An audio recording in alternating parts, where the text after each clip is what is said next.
Welcome. In this short tutorial, I'll be showing you how to change a default search engine in Brave. All right, so first up, as you can see here, I am now using a Google search or the Google search engine. Now, if you want to do the same, just go ahead over to the top right, click on the three horizontal lines. Now go ahead and click on settings.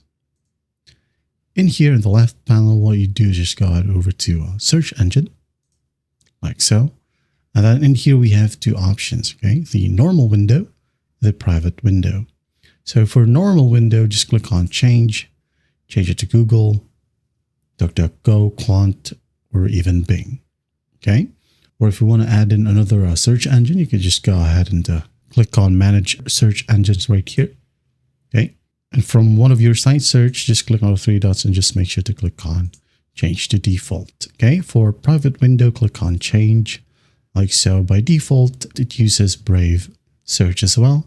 But as you can see here, I'm using DuckDuckGo. So if you want to do the same, just go ahead and click on DuckDuckGo. And do not forget to click on set as default. And once that's done, test it out if you want to, and you'll be good to go. That is it. I hope this video helps, and I'll see you in the next one.